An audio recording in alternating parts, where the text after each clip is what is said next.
Consider the room with the basin. A plain glazed bowl sits on a wooden table. Beside it, a folded cloth and a pitcher of water drawn fresh from the well.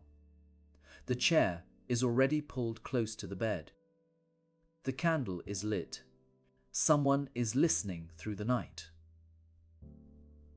Welcome to the Sleepy Medical History Channel.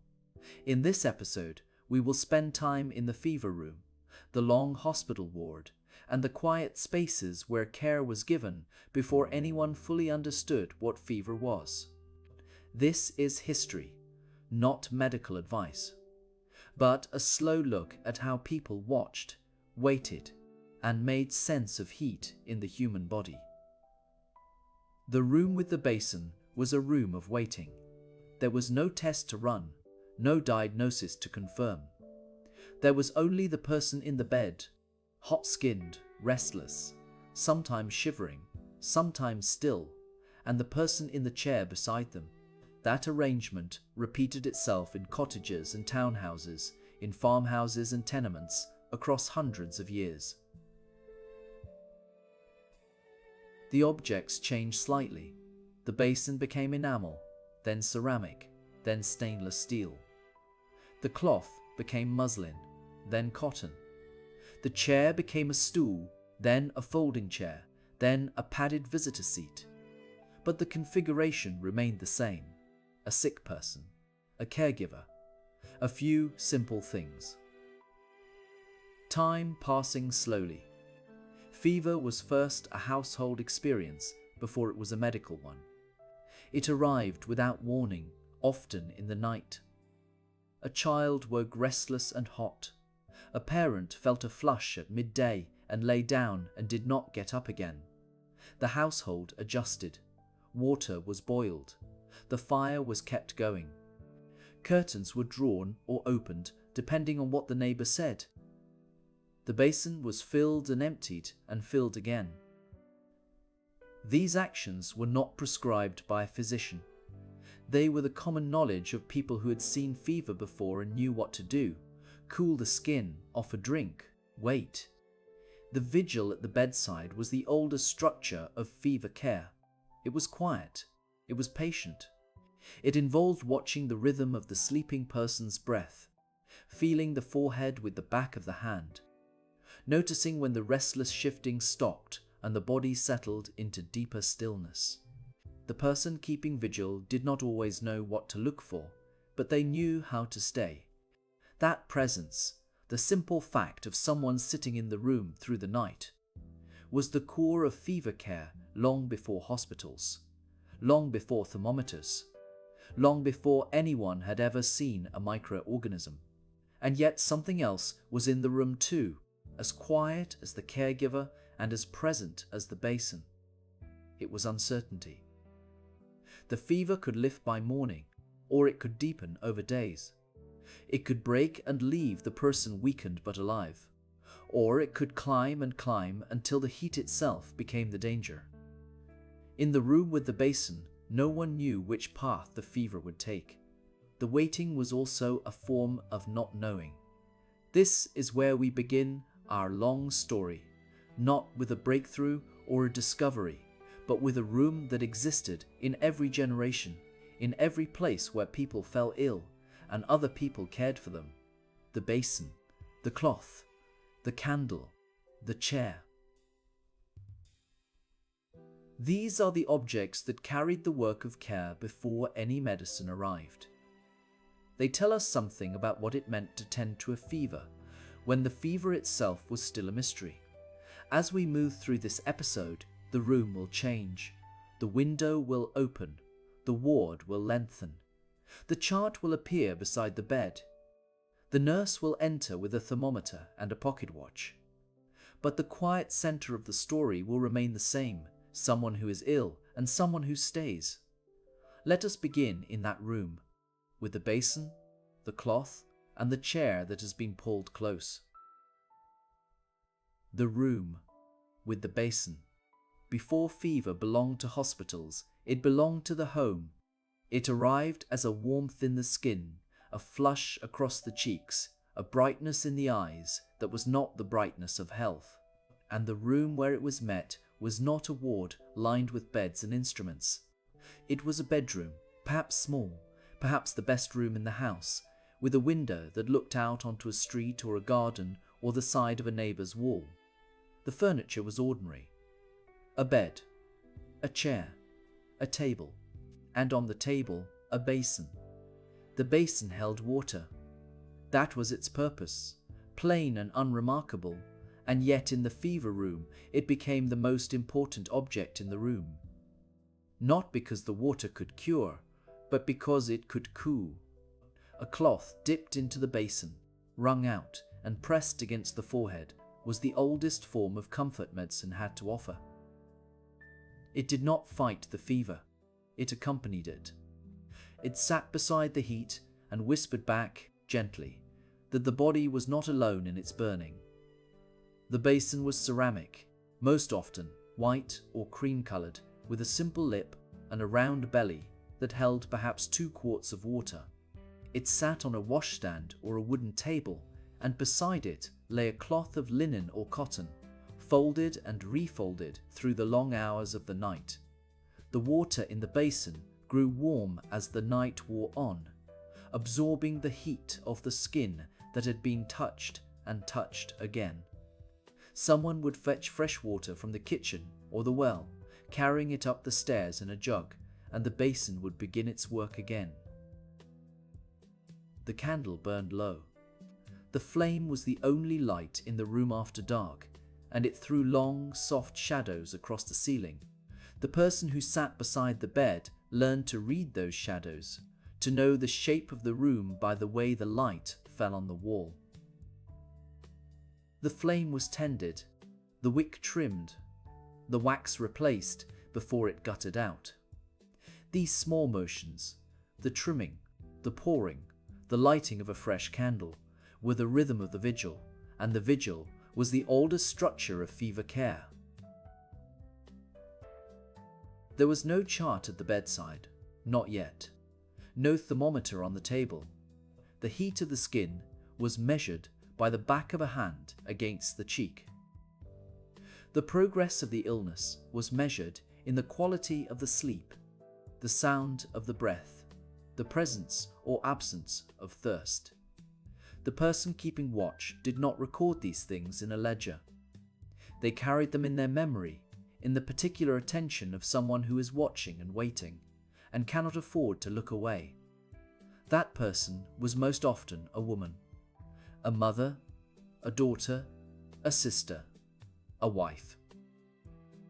The care of the fevered was domestic work, woven into the fabric of household life, and it left few traces in the formal records of medicine. It is found instead in letters, in diaries, in the margins of household accounts, where the cost of candles and cloth and fresh linen were noted down. We know that someone sat in that chair because the chair was there, because the basin was filled, because the candle was bought and burned. The objects themselves are the evidence. The chair itself deserves a moment of quiet attention. It was not a special chair. It was the chair that normally stood by the fire or in the corner of the kitchen, pulled into the bedroom for the duration of the illness. It had a straight back, a wooden seat worn smooth by use. The person who sat in it did not sleep, not properly, not for more than a few minutes at a time. They dozed in the chair, woke at a change in the breathing, rose to dampen the cloth, settled back into the creak of the wood. The chair held them through the night, and through the next night, and through the nights after that. The bed faced the window when it could. This was not always possible, but it was the preferred arrangement, because the window was the room's connection to the outside. During the day, light fell across the bed in a shifting rectangle, marking the passage of hours. The curtains were linen or cotton, plain and heavy, and they were opened or closed according to whether the patient felt the light as a comfort or a strain. The window itself might be opened a crack, even in winter, on the belief that fresh air was good for the fevered. Or it might be sealed tight if the fear was of night air and the harm it was thought to carry. Either way, the window was part of the conversation. It was the place where the room met the world, and so the room held its small collection of objects in quiet arrangement: the basin and the cloth, the candle and the chair, the window with its curtains, the bed with its linen, changed when it grew damp. The jug of water that stood beside the basin refilled at intervals that marked the passing of the night. These things did not fight the fever. They surrounded it. They made the fever a thing that could be lived with, watched over, waited out. The work of waiting was itself a kind of treatment. The presence of another person in the room, the sound of breathing that was not the patient's own, the occasional touch of cool fingers on a hot wrist. These were not written into any medical text of the time, but they were understood, tacitly, as part of what a fever demanded. The fever isolated. The vigil answered that isolation with company. In the morning, the water in the basin would be thrown out, the cloth rinsed and hung to dry, the candle stub replaced. The chair might be pushed back against the wall, the window opened wider, the bed linen stripped and taken down to the copper for boiling. The room would be put back in order, and the vigil would begin again when the next fever came, or when the same fever returned with the evening chill. The basin would be filled. The candle would be lit. Someone would sit down in the chair. This quiet cycle shaped the experience of illness for centuries. It was not heroic medicine. It did not bleed or purge or blister. It simply stayed. And in staying, it gave the fever room its character, a space of waiting, yes, but also of attention. The objects in the room were ordinary, but they were not indifferent. They had been placed there with care, and they held that care in their stillness. And yet, even as the basin held its water and the candle burned, the understanding of fever was beginning to change. The room itself would not remain the same. In time, the fever would move out of the home and into buildings built specially for it, and the basin would be joined by other objects, by ledgers and thermometers and charts that would measure the fever differently and tell a different story about what it was. The vigil would not disappear, but it would share the room with a new kind of attention, one that wrote things down. That is where the story turns next, toward the first fever hospitals, toward the wards where many beds stood in long rows, and toward the question of what happened when fever became not just a household experience, but a public one. For now, the basin remains where it is, and the candle still burns. The room is quiet. The night is not over yet. For most of history, fever was not a diagnosis. It was a description, the name given to a body that burned, shivered, and would not settle into sleep. Before anyone understood what caused the heat, they simply watched its shape: the flushed cheek, the restless turning of the head on the pillow, the skin that felt dry and wrong to the touch. A fever room was a room of attention, and the attention was almost always the same. A basin of water, a cloth, a chair pulled close, and someone willing to sit through the night. The household did not speak of typhoid or malaria or scarlet fever as separate things. Those words came later, when the microscope found what the eye could not. For centuries, the sick person was simply in a fever. The distinction that mattered was not the cause, but the pattern. Whether the heat came and went, whether it rose in the evening and fell at dawn, whether the shivering came in waves or stayed as a steady, grinding chill.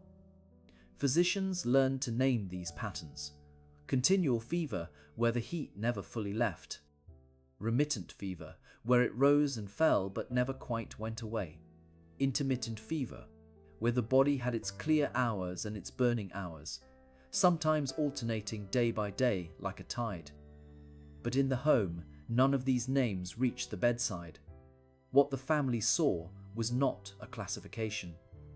They saw a person changed by heat, the eyes that looked past you, the words that wandered, the sleep that was not sleep, but something nearer to a trance. Shallow, quick, broken by sudden starts and muttering. A fevered person occupied a strange country between waking and dream, and the room itself became part of that country. The low flame of a candle, the sound of breath in the dark, the slow passage of hours marked only by the cooling cloth reheated or turned. To sit with a fever was to do very little and yet to stay. There was no medicine that could reliably bring the heat down. There was no remedy that could name the enemy. What existed was the ordinary furniture of care: a jug of water, a clean sheet, a hand on the forehead. These were not treatments in the modern sense. They were gestures of presence. The cloth on the brow did not cure, but it said that someone was there. The water held to the lips did not fight the fever, but it kept the thread from breaking. The fever itself was understood through its outward signs: hot skin that stayed hot, a mouth so dry the tongue moved slowly, bed sheets tangled and twisted from hours of uneasy sleep, the eyes that were not quite focused, not quite closed. These were the things the household knew, and they were enough. A fever did not need to be explained to be recognized. Every family had seen it. Every village knew its rhythm. The question was never what it was. The question was whether the person would return from it. And sometimes they did not. The fever would climb, and the restlessness would quiet into stillness, and the room would become quiet in a different way. The candle would burn on, but the person watching would be alone.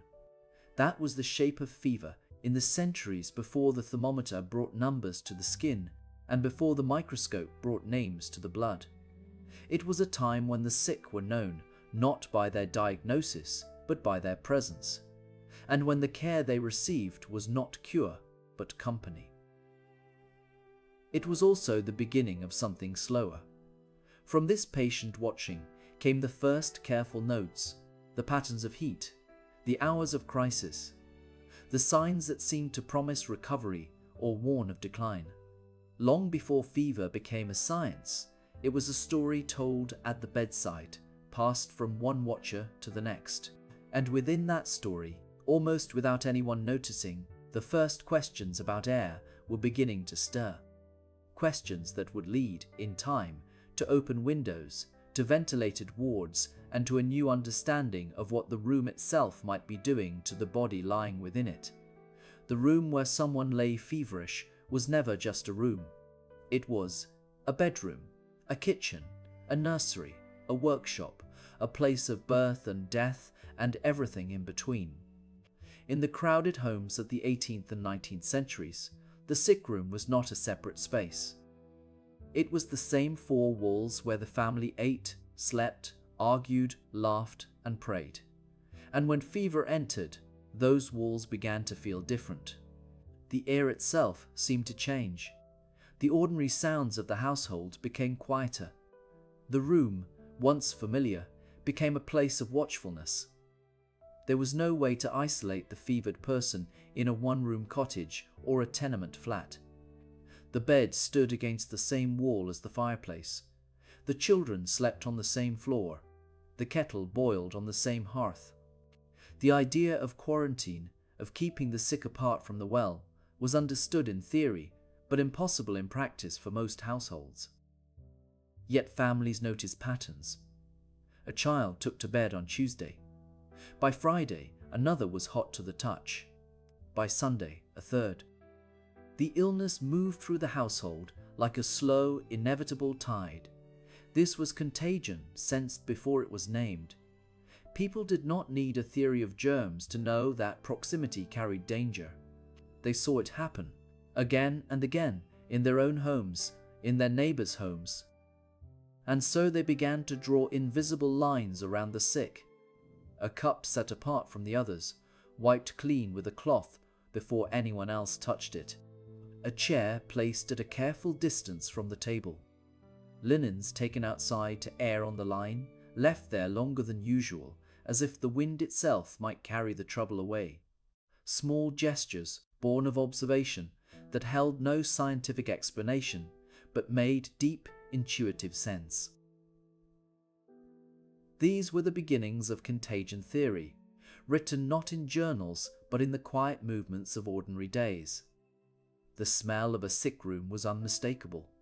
It clung to the curtains, the blankets, the clothes of those who kept vigil through the night. In an age when smell itself was thought to carry illness, that odor was terrifying. Opening a window was not merely about comfort or cooling the brow. It was a ritual of safety. Fresh air became a mental boundary, a way of pushing the invisible danger away. Even those who could not afford a doctor could open a window.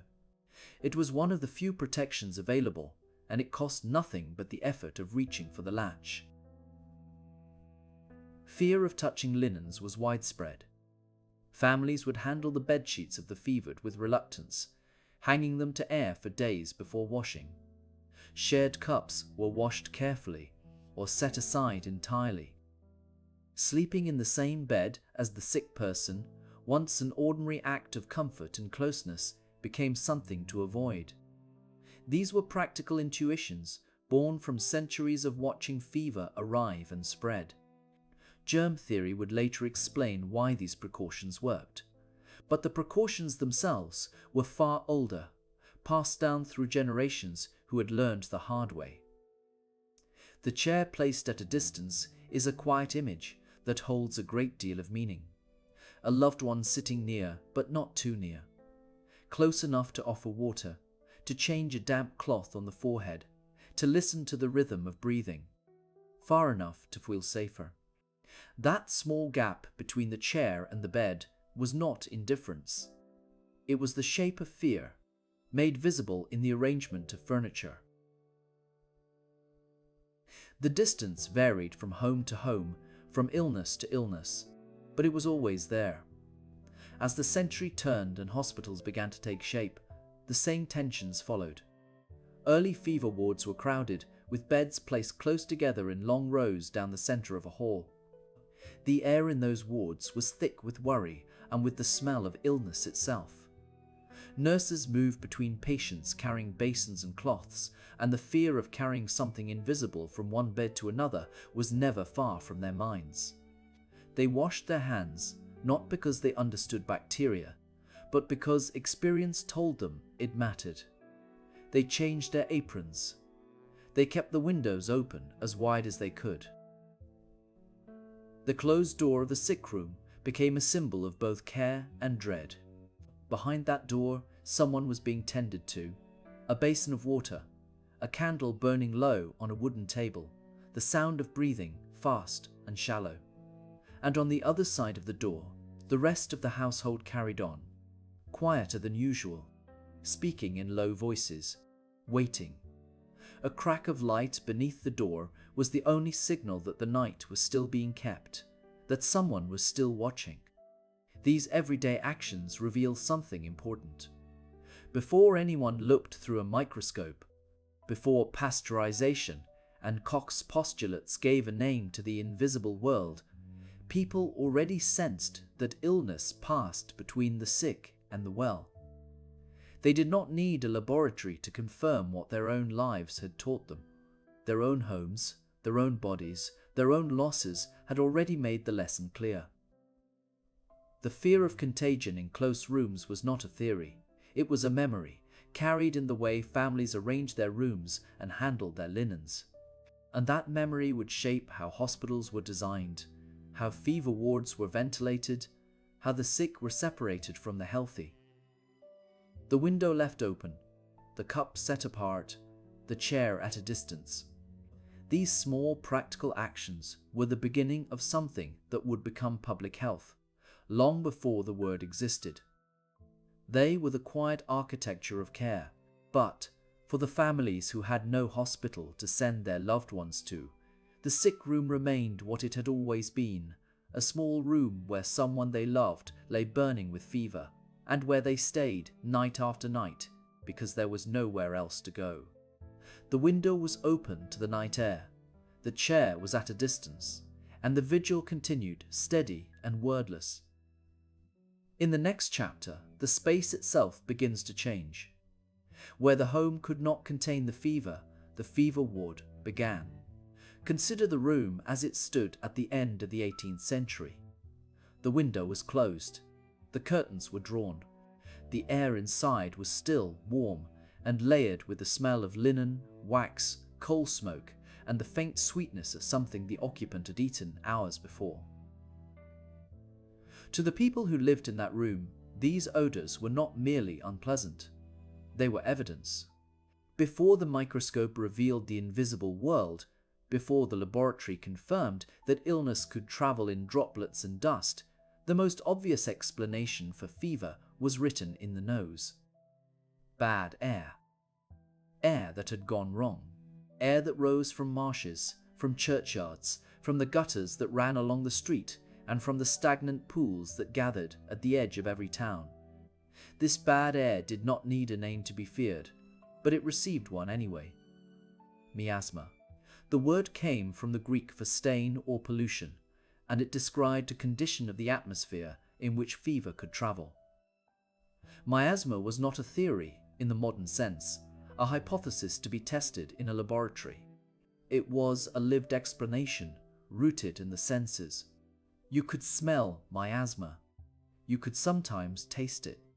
On certain evenings, when the air hung low and wet between the houses, you could feel it settle on the skin like a second layer of damp clothing. And the explanation made sense of what people observed. Fevers did cluster in low places. They came more often in summer, when the heat drew moisture from the ground. They lingered near marshes, near graveyards, near open sewers and slow-moving water. A family living in a damp cellar would fall ill, while the family in the dry room above remained healthy. Soldiers stationed in low-lying camps succumbed to fever, while those on higher ground did not. These patterns were not imagined. They were real. The explanation was wrong, but the observation was sound. So what did the theory tell people to do? It told them to pay attention to the air itself. The first and simplest instruction was to avoid night air. After sunset, the vapors that had risen with the heat of the day sank back toward the ground, gathering in hollows and creeping through open windows. A prudent person did not walk abroad after dark without a handkerchief pressed to the mouth. A prudent household closed the shutters at dusk and kept the bedroom window fastened until morning. The second instruction was to drain and clean. If fever came from stagnant water, then stagnant water must be removed. Ditches were dug. Ponds were filled. Marshes were drained, sometimes at great effort and expense, because the connection between wet ground and fever was so thoroughly accepted that no one doubted the logic. The drainage of the Pontine marshes south of Rome, the reclamation of fenland in eastern England, the steady clearing of damp ground around growing cities. All of this work was driven in part by the belief that wet earth gave off sickening air. And the third instruction was to ventilate. If a room was foul, then the foulness must be expelled. Open the window. Let the breeze pass through. Carry the bedding into the yard and air it in the sun. These practices were not merely hygienic in the modern sense. They were acts of cleansing. The air of a sick room was understood to be dangerous, saturated with the exhalations of fever, and to remain in that air too long was to risk becoming ill yourself. In the fever hospitals that began to appear in the 18th and early 19th centuries, ventilation became a design principle. The Great Hospital at Plymouth, completed in the 1760s, was built with long narrow wards and windows placed high and low so that air could move across the room without settling. The Fever Hospital in Liverpool, constructed during the epidemics of the late 18th century, included ventilation shafts and roof vents designed to draw bad air upward and away from the patients below.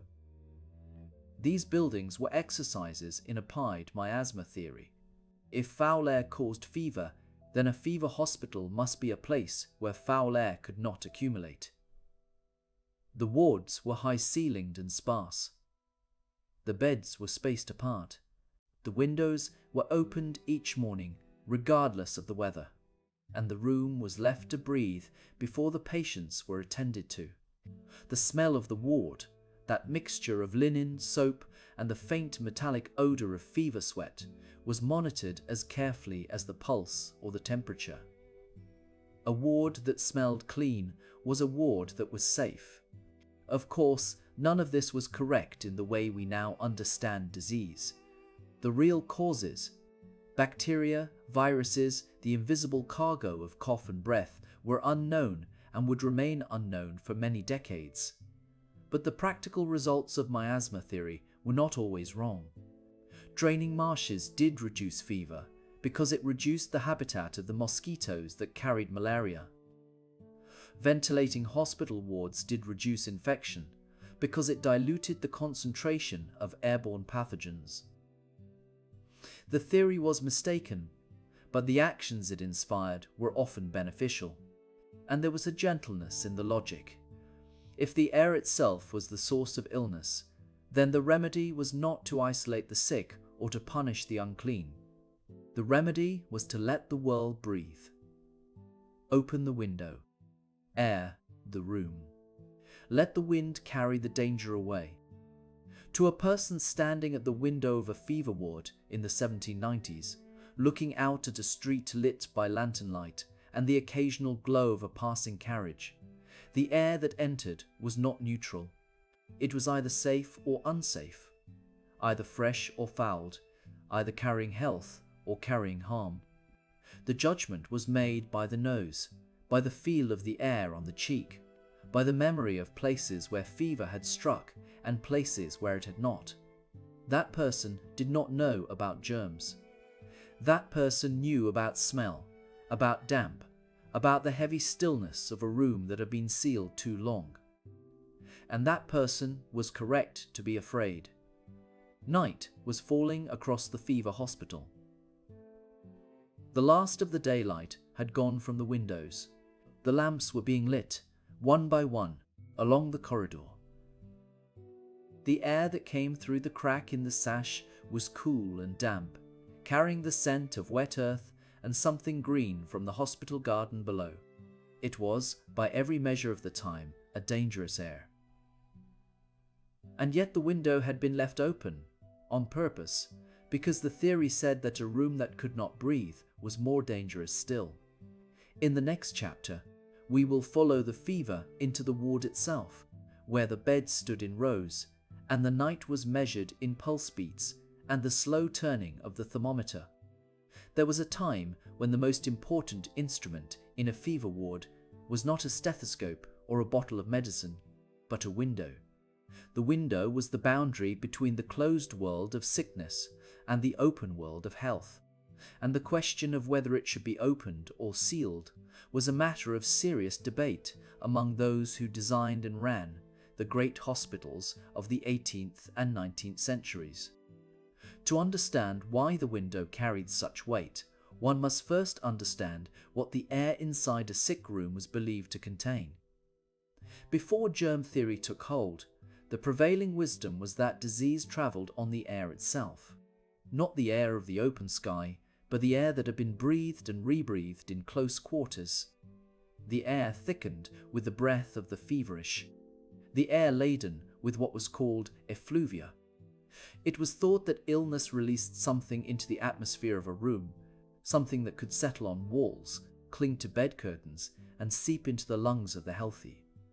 The solution, then, was not simply to let in fresh air. It was to push the dangerous air out. And so the open window became a treatment in its own right. It was not merely a comfort, not a matter of pleasant breezes on a warm afternoon. It was an intervention, as deliberate as any purge or poultice. When a nurse swung a window wide on its iron hinges and propped it open with a wooden peg, she was performing a medical act. She was flushing the room clean. Hospital designers of the period gave extraordinary thought to the placement and size of windows. Architectural plans from the era show careful calculations: the number of windows per ward, their height above the floor, the distance between them, the angle at which they might catch the prevailing wind. The famous pavilion hospital designs, with their long, narrow wards and rows of tall windows facing one another across the room, were built around a single principle: that moving air was healing air. A ward without a cross-draft was not merely uncomfortable, it was dangerous. The fresh air movement in fever care pushed this idea further still. Its proponents argued that even cold air was curative, so long as it was moving air. They prescribed open windows in winter, trusting that layers of blankets and flannel gowns would protect patients from the chill while the cleansing wind did its work. It was not uncommon to find beds pushed close to the sill, the patient propped up on pillows with the window open beside them, the curtains lifting and falling in the draft like slow breathing. The contrast was striking. Inside, the quiet of the sick room, the rustle of linen, the weight of the blankets. Outside, the movement of clouds, the sound of rain, the shifting light of an afternoon sky. This practice was not limited to the grand hospitals. In the rows of smaller fever hospitals that appeared in cities during the 19th century, the same principle guided the care of patients from all walks of life. A fever patient, whether in a private room or a public ward, was placed near a window. The air came first. Meals came second. Observation came third. And so the window became a kind of threshold in the imagination of the century. On one side lay the closed world of illness, the basin of water, the folded linen, the low flame of the lamp through the night, the sound of breathing that was too fast or too shallow. On the other side lay the open world, the street, the garden, the sky, the ordinariness of life continuing without interruption. The nurse who stood at the window, looking out between tending to her patients, occupied this boundary. She was the one who opened the pane and let the two worlds touch. The practice was not without its critics. Some physicians argued that night air was dangerous, that the damp of evening brought its own threats, and that a patient exposed to the cold of a winter night would catch a chill that worsened the fever. The debate over open windows at night was long and inconclusive, and different hospitals settled on different rules.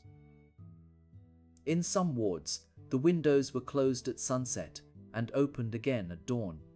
In others, a single pane was left ajar through the night, a constant thin stream of fresh air finding its way into the warmth of the room.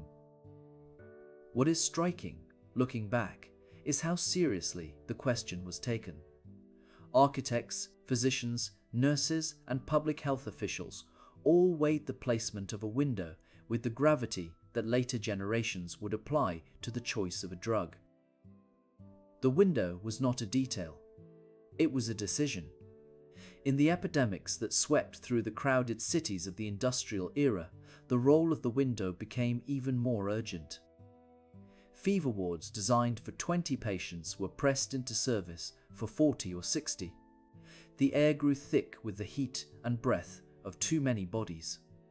Nurses opened every window they could, propping them wide even when the wind rattled the frames and sent papers skidding across the ward floor. In the records of the time, one finds the same phrase repeated again and again: the ward was ventilated. It was the first thing noted in a daily report, before any mention of treatments or outcomes. The window had been opened. The air had been changed. The room had been given a chance. And in those long nights of epidemic care, when the lamp burned low and the ward was quiet, but for the sound of labored sleep, the open window offered something else as well. It offered a reminder. The world beyond the sill was still there. The sky still held its stars. The rain still fell on the rooftops. The morning would come, and with it, perhaps, the turn toward recovery. as the understanding of illness began to shift, as the miasma theory gave way slowly to the germ theory. The window did not lose its place. It simply changed its meaning. The dangerous air was no longer imagined as a cloud of effluvia, but as a carrier of invisible particles. The remedy was the same, but the reasoning was different. The window remained open. In the next chapter, we will turn from the space of the fever ward to the instrument that gave the fever its numbers, the thermometer, and the careful charts that began to map the course of illness in degrees and lines. But for now, the window is still open. The curtain lifts. The air moves through the room, and someone, somewhere, is watching the light change at the edge of the sky. A fever hospital, in the years before germ theory was understood, was not built around medicine in the way we might imagine. It was built around air. The architects who designed these places thought of themselves as healers of a kind, even if they never laid a hand on a patient. Their work was measured in feet of window opening, in cubic volumes of ward space, in the angle of a breeze through an opposing pane. When you step into one of the early pavilion hospitals, the first thing you notice is the height of the ceiling. It rises far above what seems necessary. A great vault of plaster and timber that holds a volume of air many times larger than the space occupied by the beds below. This was deliberate. The belief was that fever lived in the breath, in the exhalations of the sick, and that those exhalations must be given room to rise and dissipate. A low ceiling would trap them. A high ceiling would let them drift upward and away, carried off through ventilated lanterns in the roof that opened to the sky like a second set of lungs. The beds themselves were arranged in long rows, each one placed between tall windows that faced another row of tall windows on the opposite wall. The Nightingale ward, named for the nurse who championed the design, was a corridor of light and movement. Air entered from one side, crossed the ward between the beds, and left through the windows on the far side, carrying with it whatever the sick had breathed out. A patient lying in such a ward could feel the air moving across their face, a constant current that was both practical and symbolic. The room itself was breathing. Hospital architects debated the precise number of cubic feet of air that should surround each bed. This was not an abstract calculation. It was a therapeutic quantity, argued over in journals and committee rooms, written into building specifications. 1,200 cubic feet per patient was considered generous. 800 was the minimum. Below that, the air would grow heavy with the presence of fever. Architects and physicians spoke of cubic space with the same seriousness they applied to dosages, because in a real sense, the air was the dose. A ward that held too many patients in too small a space was not merely crowded. It was dangerous. The building itself could make people sick. And so the fever hospital became a machine for moving air. Long corridors connected separate pavilions so that each ward stood alone, surrounded by gardens and gravel paths, with no shared wall to pass the breath of one sick room into another. The pavilions were oriented to catch the prevailing wind. Windows were designed to open at both top and bottom, so that cool air could enter at the lower level while warm, used air escaped above. Ventilators, louvre, and roof lanterns were installed, not as afterthoughts, but as primary features, as essential as the water supply or the kitchen. There is a quiet beauty in these buildings. The wards are calm, spacious, filled with the changing light of the day. A nurse walking the length of such a ward moves through a space designed for the slow work of recovery. The floors are polished wood. The walls are painted in soft colors. The windows are tall enough to let in the view of a tree or a stretch of lawn. In the summer, the windows stand wide open, and the sound of birds and the rustle of leaves become part of the atmosphere of the ward. In the winter, the windows are open just a crack, and the cold air enters in a thin, sharp stream that the patients feel on their cheeks as they lie under heavy blankets. The belief that air could heal was not wrong, even if the reason was not yet understood. Fresh air does dilute pathogens. Ventilation does reduce the spread of infection. The fever hospital builders were correct in their instincts, if not in their theory. They built rooms that breathed, and in doing so, they saved more lives than they could have known. But the instruments were coming. Even as the pavilions rose and the windows opened, a smaller, quieter object was beginning to appear at the bedside. A glass tube, no longer than a hand, with a thin line of mercury climbing inside it. The thermometer was not yet trusted. It was slow, finicky, and its numbers seemed to mean little to a physician who preferred to rest his palm on a patient's forehead. But it was patient. It waited beside the bed, and over time, it began to reveal what the hand could not feel, the precise curve of a fever. The quiet story of the body's fight told in degrees. When the fever came in numbers, the careful order of the ward began to soften at its edges. A hospital designed for 20 beds might receive 60 patients in a single week, and the buildings were not built for that. The corridors were the first to fill. Bed frames were brought up from storage and set against the walls, with barely enough space between them for a nurse to pass. The windows in those corridors were narrow, sometimes only a single pane at the far end, and the air grew heavy with the warmth of so many bodies in such a tight space. But there was no other place to put them. Physicians who had trained in the older tradition of miasma knew instinctively that overcrowding was dangerous, even if the precise reason remained unclear. They spoke of foul air and bad humors, of the breath of the sick gathering in corners and clinging to the curtains. They did not yet know about the microscopic world that moved through droplets and linens, but they could see the pattern. When too many fever patients were pressed together, the illness seemed to sharpen, to spread more quickly, to resist the usual remedies. The overcrowded ward felt wrong, and that feeling was a kind of knowledge. Outside the hospital, the response was often improvised. Tents were erected on the hospital grounds. Pale canvas rose that fluttered in the wind and let the daylight filter through in a soft, diffused glow. These temporary wards were open to the air on every side, and the patients inside lay on simple camp beds, wrapped in blankets with nothing between them and the weather but a sheet of cloth. In summer, this was bearable, even pleasant when the breeze came through. In winter, the nurses wrapped the patients in extra layers and set braziers at the ends of the canvas aisles, watching the smoke rise toward the open ridge of the roof. Larger buildings were sometimes commandeered. Town halls, assembly rooms, schoolhouses, and empty warehouses were pressed into service when the epidemic was severe.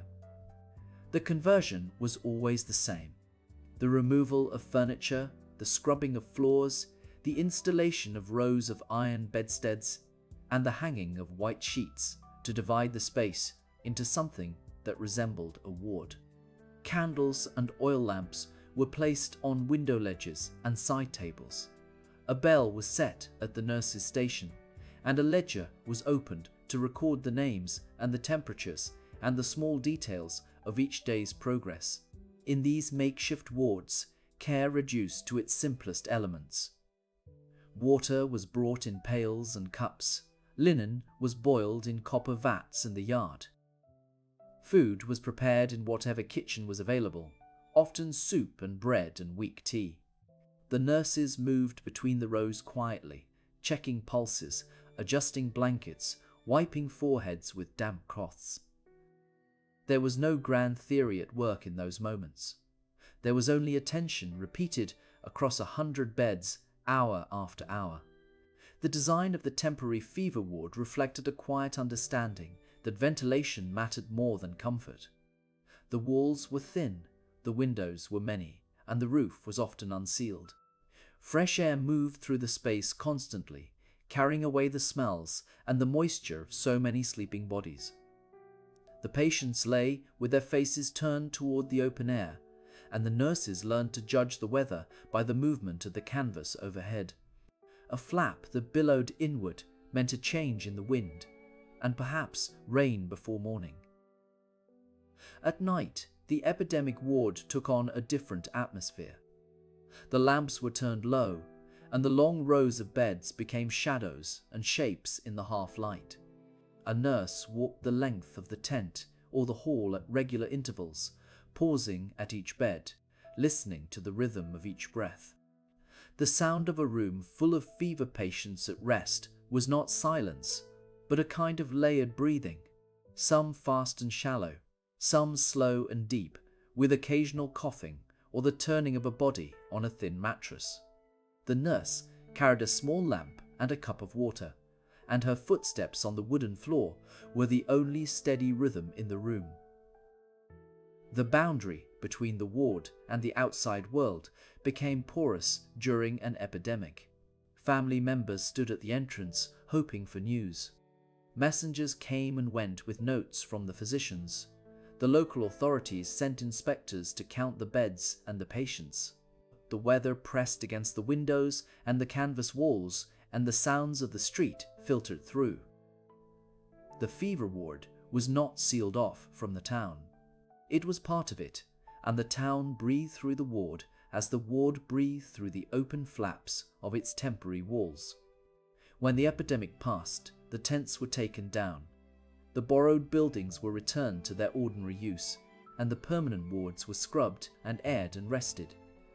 The patients who survived went home, and the empty beds stood in rows once more, waiting for the next season, the next outbreak. The knowledge that remained was quiet and practical, that when numbers overwhelm a place, care does not vanish. It simplifies. It becomes water and linen, and a nurse walking between the beds with a lamp in her hand. And that is enough for as long as it needs to be. From these crowded and temporary wards, a different kind of understanding began to take shape. The patterns observed in the tents and the corridors would eventually meet the discoveries being made in laboratories and lecture halls, where a world smaller than the eye could see was about to change everything. For a long time, the fever was described the way weather was described, as something that arrived, lingered, and passed. A patient was feverish. The skin was hot and dry. The pulse raced. The face flushed. These were the words that filled the ledgers, passed between nurses at shift change, and appeared in the notes a doctor carried from room to room. Fever was a condition, not a number. It had character and duration, but it did not have a line. The clinical thermometer was not a new invention when it entered the ward. By the middle of the 18th century, glassmakers in England and on the continent had been sealing mercury into narrow tubes for decades, producing instruments that could register heat with a precision that the human hand never could. But these early thermometers were largely the tools of scientists and natural philosophers, used in laboratories and lecture halls, not at the bedside. They were long, fragile, expensive, and slow to settle. They belonged to the cabinet of curiosity, not the sick room. It took more than a century for the thermometer to cross that threshold. The shift began in earnest in the middle of the 19th century, when physicians in Germany and England began to argue that the body's heat was not merely a symptom, but a signal. If it could be measured, it could be followed. If it could be followed, it could reveal the pattern of an illness, the way a tide table revealed the movement of the sea. What was needed was not a better thermometer, though better thermometers did come, but a new habit of attention. The short clinical thermometer, small enough to sit in a waistcoat pocket and quick enough to give a reading in 5 minutes, began to appear in hospital wards around the 1860s and 1870s. At first it was used sparingly by the more scientifically inclined physicians. Then it became routine. And with the thermometer came the chart. The fever chart was a simple grid, dates running left to right across the top, temperature rising from bottom to top along the side. Each reading was a dot. Over hours and days, the dots became a line, and the line told a story that words could not. Before the chart, a nurse describing a patient's night might write, restless, pulse thready, skin very warm, slight improvement toward morning. These notes were valuable, but they were impressions. The chart, by contrast, was indifferent. It did not offer an opinion. It simply rose, fell, or held steady. A temperature of 10:03 at noon and 1:04 at 6 in the evening was not a description, it was a measurement. And the same measurement meant the same thing in every ward, every hospital, every city. This was a quiet revolution. The illness was no longer a story told by the patient or interpreted by the doctor. It was a line on paper, drawn one dot at a time, and the line had its own authority. A fever that climbed day after day, despite treatment, told a different story from one that peaked and broke. A fever that hovered at a moderate elevation for a week was different from one that spiked suddenly and dropped just as fast. The chart could not explain why, but it could show what was happening with a clarity that memory and notes could not match. The chart also changed the work of the ward. A nurse with a chart could see at a glance whether a patient was improving, holding steady, or declining. The chart became a tool of triage, especially in the fever wards that filled during epidemics. A row of beds, each with a chart at the foot, allowed a single glance to reveal which patients needed attention first. The chart did not replace the nurse's judgment, but it sharpened it. It gave the eye a place to rest and the mind a pattern to follow. And there was drama in the chart, though it was a quiet drama. The moment when the line turned downward was unmistakable. After days of climbing or holding, the dot placed lower than the one before it, sometimes only a fraction of a degree. Was a moment of relief that needed no words. The nurse would note it, the doctor would see it on rounds, and something in the room would ease. The fever was breaking. The body was winning. For the patient, the chart was not always visible.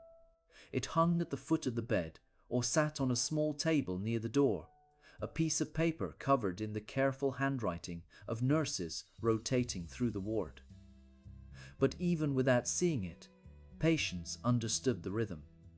The arrival of the thermometer, the pause, the withdrawal, the scratch of the pen. They learned to read the faces of those who cared for them, and those faces often looked at the chart first. The fever chart did not cure anyone. It did not lower a temperature or quiet a cough, but it made fever visible in a way it had never been before. It gave the experience of illness a shape that could be studied, compared, and eventually understood. The line on the chart was a bridge between the subjective world of the patient, the heat, the chill, the confusion, the sweat, and the objective world of medicine, where patterns could be named and treatments tested. There were, of course, those who resisted. Some older physicians argued that a thermometer could never replace the wisdom of a trained hand on the forehead. A nurse who had spent 20 years at the bedside could tell a fever's severity without any instrument, and this was true. But the thermometer and the chart were not replacements. They were additions. They gave the experienced hand something to work with, a record that could be consulted later, compared across cases, and kept in a file for the next physician to read. By the end of the 19th century, the fever chart was as common in hospital wards as the bed itself. It was printed on standardized forms, with spaces for pulse, respiration, and temperature. and ruled with thin lines that made the hand-drawn record easy to read. A nurse was expected to take temperatures at regular intervals, to mark each reading carefully, and to bring any unusual pattern to the attention of the physician. The chart was no longer novel. It was routine, and yet, for all its familiarity, the chart retained something of its original power. To hold a patient's chart from the course of a long illness was to hold a record of survival. The line might climb for days, for a week, for 2 weeks, and then, slowly, unevenly, but unmistakably, it would begin to fall. The fever had been measured, and the fever had passed. The chart, now finished, would be filed away. The patient would go home. The bed would be stripped and aired, and a new chart would be placed at the foot, waiting for the next name to be written at the top. And so the ward continued. The thermometers were rinsed and returned to their cases. The charts were stacked in the office. The night nurse made her rounds, stopping at each bed, checking the line, noting the pattern. The fever was still a mystery in many ways, but it was no longer invisible. It had been drawn, recorded, and kept, and that made all the difference. This quiet practice of measurement, so familiar now that it is barely noticed, was pointing towards something larger. For as fever became something that could be tracked in a single patient, it also became something that could be tracked across a city.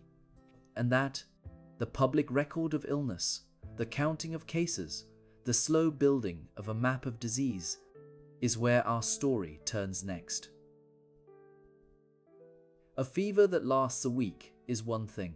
A fever that lasts 2 weeks, or 3, or more, that is something else entirely. The body does not simply burn, it settles into a state that is neither waking nor sleeping, neither fully here nor entirely elsewhere. The person in the bed becomes a kind of landmark in the room, around which everything else arranges itself: the chair, the basin, the candle, the clock. In centuries before effective antipyretics, many fevers simply had to run their course. Typhoid, typhus, rheumatic fever, the long-wasting fevers that came with infection after childbirth. These were not brief illnesses measured in days. They were measured in weeks, in the slow turning of pages on a wall calendar, in the number of candles burned down to their sockets through the night. Recovery, when it came, was not a sudden turning point, but a gradual return, like a ship making its way back to harbour through fog. The fevered person in this prolonged state existed in suspension. They drifted in and out of awareness, their dreams often fever-bright and strange. They might speak to people who were not in the room or ask questions that belonged to another time. The room itself became a kind of vessel, holding them steady while the illness worked its slow way through. The window might show daylight or darkness, it hardly mattered. The rhythm of the room was the rhythm of breath, of pulse, of the small sounds of care. And the care was continuous. The linens needed changing, sometimes more than once in a single night, as sweat soaked through, and the patient shivered despite the warmth. Water was offered at regular intervals, sometimes with a spoon if the patient was too weak to lift a cup. The patient was turned gently to prevent sores, their limbs rearranged, their pillow smoothed. These were not dramatic interventions. They were small, repeated gestures, each one unremarkable on its own, together forming the architecture of sustained care. Those who provided this care did so in shifts. In a household, it might be the mother who sat through the first half of the night, then roused a daughter or a servant to take her place. In a fever ward, it was the night nurse who moved from bed to bed, her steps soft on the wooden floor, her lantern casting a low golden circle that travelled with her. She carried a small ledger in her apron pocket, and in it she recorded, in careful pencil, the time of each drink of water, each change of linen, each dose of broth. The ledger was a quiet document, not meant for publication. But it held the real history of fever care, not the theories of physicians, not the grand debates at medical societies, but the plain record of a person being kept alive through the long middle stretch of an illness. A sip of water at 2:30. A turn at 3:45. The pulse still rapid but steady at dawn. Families shared the vigil. Neighbors might sit for an hour so that someone could sleep. In close communities, the rhythm of the sick room became woven into the rhythm of the street. Meals were prepared quietly, voices were lowered, children were told to play elsewhere. The whole household adjusted its tempo to the fever. Laundry was hung not in the garden but in the attic, so that the sight of it might not disturb. Footsteps on the stairs were softened. The patient, for their part, might have little memory of these long days. Fever erases time. A week and a day might feel the same. What they would recall, if they recovered, was not the medicine or the treatments, but the presence. The chair pulled close to the bed, the hand that touched their forehead, the sound of someone in the room when they opened their eyes in the dark. And the window. Always the window. In the long fever, the window served as a kind of boundary between the still world of the sick room and the ordinary world continuing outside. A bird might land on the sill. Rain might streak the glass. The curtain might stir in a draught that carried the smell of damp earth or cut grass. These small signs of the outside world were important. They told the watcher, if not the patient, that time was still passing, that the season had not stopped. There is a photograph from the early 20th century, preserved in a museum collection, showing a fever ward in a London hospital. The beds are arranged in 2 long rows, each with a white coverlet, each with a small table at its side. The windows are tall and many, letting in the pale northern light. What is striking about the image is how quiet it looks. No one is rushing. No one is alarmed. The nurses move between the beds with the unhurried economy of people who know that a long fever cannot be hurried. The work is steady because the illness is steady. That steadiness was itself a form of treatment. The body fighting a prolonged fever needed rest above all, and rest required that the room be calm, that the care be predictable, that the person in the bed feel held by the rhythm of attention around them. The fever might break at any hour. In the middle of the night, at dawn, during the slow hour after lunch, when the household was quietest. The watcher had to be ready. And when the fever did break, it was often quiet. A change in the skin, a cooler forehead, a deeper breath. The patient might open their eyes and seem, for the first time in days, to truly see the room. There was no fanfare. The candle still burned. The chair still stood by the bed. But something had shifted, and the long vigil could begin to loosen its hold. This slow recovery, the return not to health, but to the possibility of health, is where we turn next. For the fever may have broken, but the body that emerges from a long illness is fragile, easily unsettled, and must learn again the ordinary rhythms of the day. The window, which for weeks had been a threshold between 2 worlds, now lets in not just air and light, but the first quiet sounds of a life beginning again. Here is the requested Chapter 10 narration. Before there were powders or tinctures aimed directly at fever, there was water. There was linen. There was a basin carried to the bedside, and a pair of hands that knew how to bring comfort without haste. The fever patient lay in a room that smelled of cloth drying and the faint mineral trace of cooled boiled water. The caregiver did not need a pharmacy. The materials were ordinary, the actions were gentle, and the effects were measured not in degrees but in the patient's face. the slowing of restless movement, the quiet that settled over the bed. Cooling the fevered body was done with water in its simplest forms. A cloth rinsed in cool water, wrung until it no longer dripped, and laid across the forehead. Another across the wrists. Another folded behind the neck. These were changed at regular intervals, the cloth lifted, dipped, wrung, and replaced in a rhythm that became the pulse of the sick room. The water was never cold enough to shock, only cool enough to draw heat gently from the skin.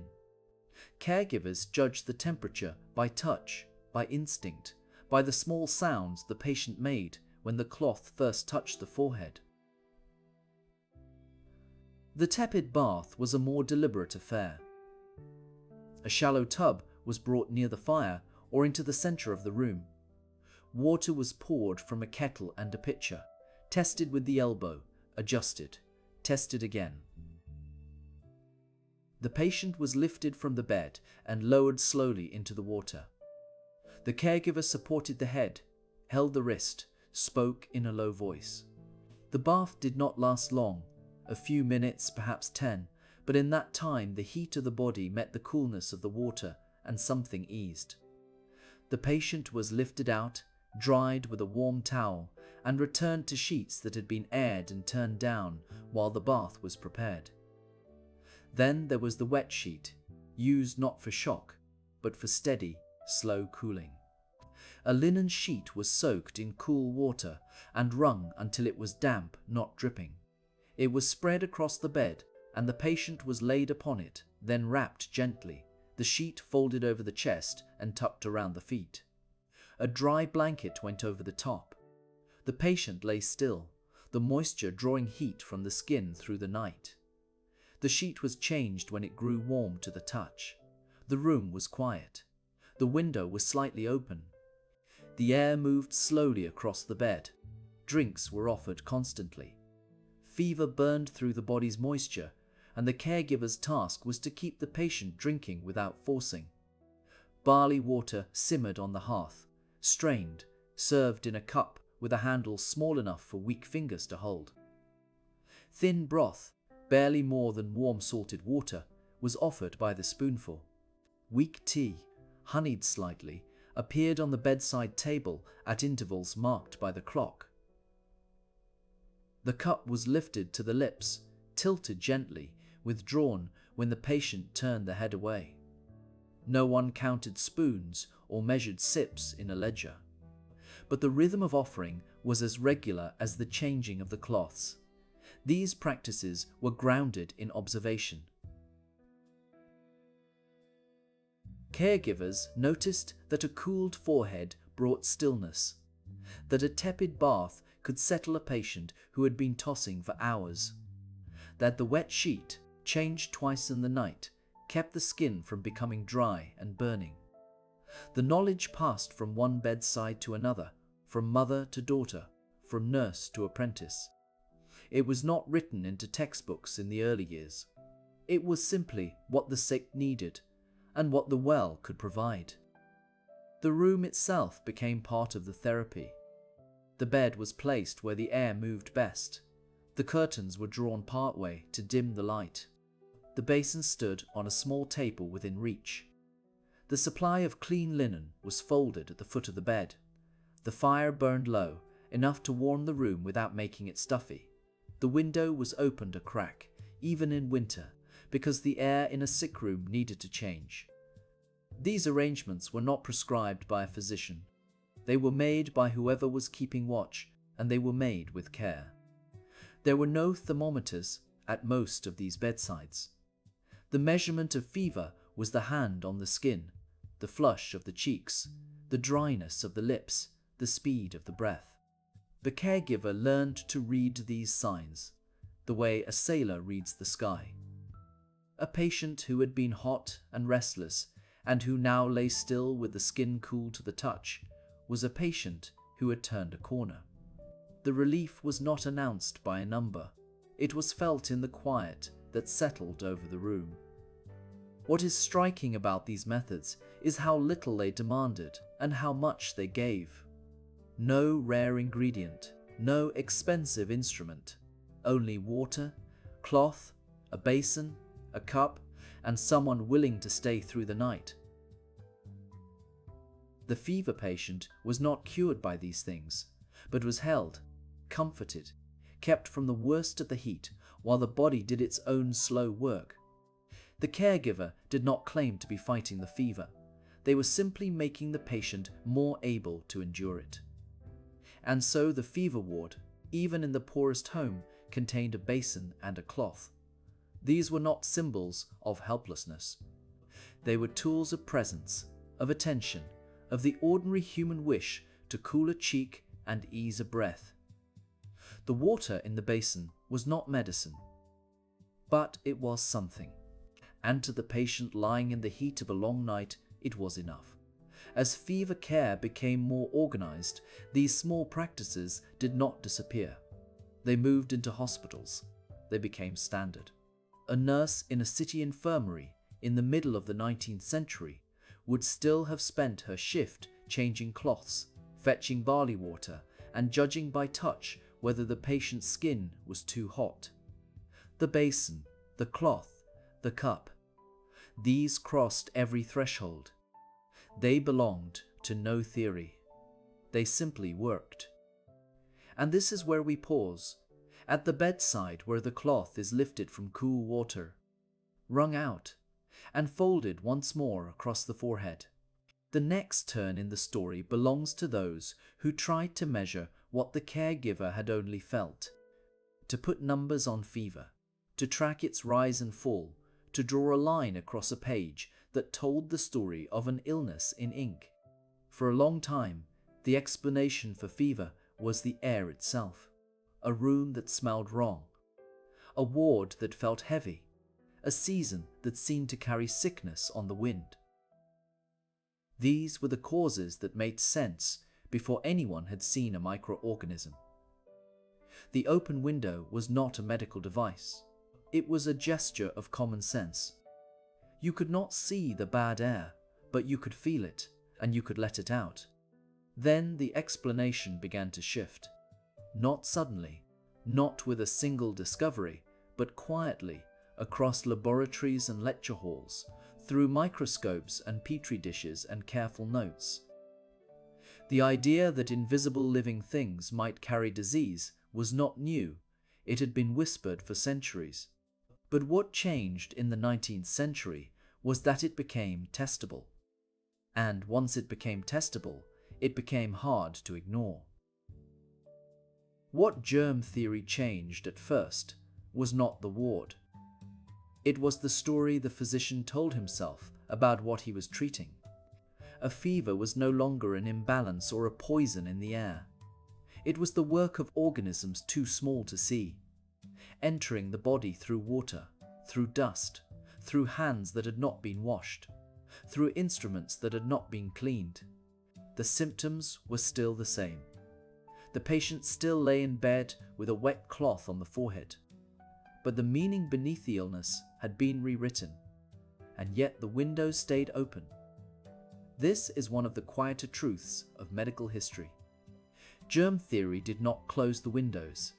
Ventilation remained necessary, but now for a different reason. It was no longer about diluting a vague atmospheric poison. It was about reducing the concentration of airborne particles that might carry infection. The practice looked the same. A window propped open, a breeze moving through a ward. But the reasoning had sharpened. The same gesture, held in a different light. The most visible change came in the small rituals of care. Hand washing had been practiced by some physicians before germ theory, but it had been a matter of habit or conscience, not a matter of science. Now it became a specific, targeted act. Soap and water were not just cleanliness, they were a barrier. Clean linens were not just comfort, they were a separation between the patient and the invisible world of microorganisms. Sterilized instruments entered the fever ward not as a luxury but as a necessity, though the change was gradual. Old habits do not dissolve overnight, even when the theory that justifies them has shifted. In the teaching hospitals, the change was most visible in the small rooms where students gathered. The old leather-bound textbooks still sat on the shelves, but the lectures had changed. The language of miasma and effluvia gave way to the language of bacilli and contagion. The students still learned to feel a pulse, to read a fever chart, to listen to the chest. But they also learned to wash their hands before and after every examination. They learned that the enemy was not the night air, but something smaller, more specific, more alive. For the patient in the bed, the change was slower. The fever still burned. The body still ached. The nurse still came with a basin and a cloth. But the questions asked at the bedside began to change. Where have you been? What have you drunk? Who else in your house is ill? The old questions about damp walls and bad smells were joined by questions about contact, about water sources, about the movements of people. The sick room became a place of investigation as well as care. What germ theory gave to fever care was not a cure. It was a direction. It told the physician where to look.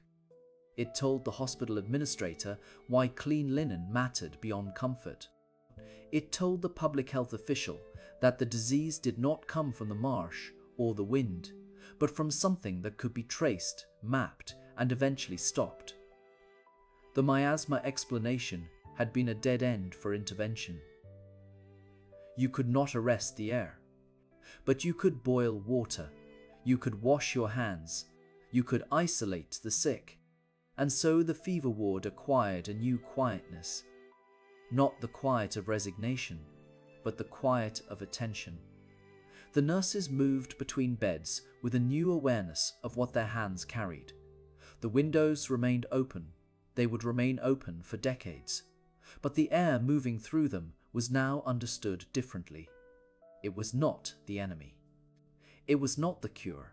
It was simply air, carrying fewer organisms than the still air of a closed room, and that arithmetic was enough to keep the window propped open through the long afternoons. Outside, the rain fell on the same streets it had always fallen on. The gardens grew. The lamps were lit at dusk. The world did not look different after germ theory, but the way people thought about sickness had changed irrevocably, and with it, the way they watched over the feverish through the night. The cloth on the forehead remained. The hand on the wrist remained. But now there was a story beneath the gesture, a story about tiny, invisible lives, and that story would lead, slowly, toward the next chapter in the long understanding of fever, where the thermometer, the microscope, and the ledger began to speak the same language.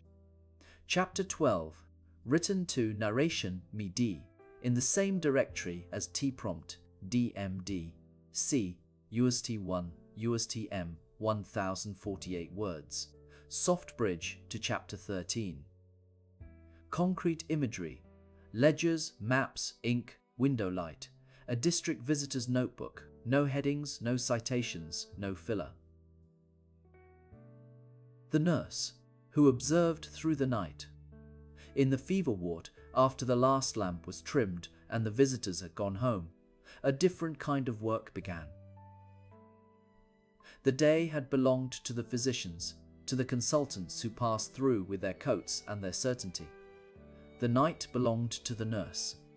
And in a fever hospital in the late 19th century, that nurse was often alone with 30 beds, a single candle, and the soft, irregular sound of breathing. The night nurse was trained to enter a room as quietly as possible, to stand at the foot of a bed and read the patient, not by waking them, but by watching. She learned to notice the rhythm of the chest beneath the sheet, the color of the skin in low light, the moisture on the brow that might signal a change. She carried a pocket watch pinned to her apron, its face turned inward so the glow of its dial would not disturb those who slept. She timed the pulse, not with a fuss, but with a still hand on the wrist, counting the beats against the seconds. noting any irregularity in a small leather-bound book she kept in her pocket. The fever nurse understood something that the textbooks of the era only began to capture, that the body in fever was not static. It moved through phases, and the phase could shift in a matter of hours. The patient who was hot and restless at midnight might become cold and still by 3 in the morning. The nurse who observed through the night saw the turning point before anyone else could. She saw the skin change from dry to damp, the breathing deepen, the restlessness subside into something like real sleep. These were not dramatic events. They were small, quiet shifts that only someone who had been watching for hours would recognize. Night nursing manuals from the period describe the careful timing of temperature taking. The thermometer was not left in the mouth for a fixed minute and forgotten. It was held in place with a steady hand, and the time was measured against the pocket watch. The reading was recorded by candlelight. The ink dried with a blotter, and the chart was placed back on the bedside table exactly as it had been, so that in the morning the day nurse could read the pattern without confusion.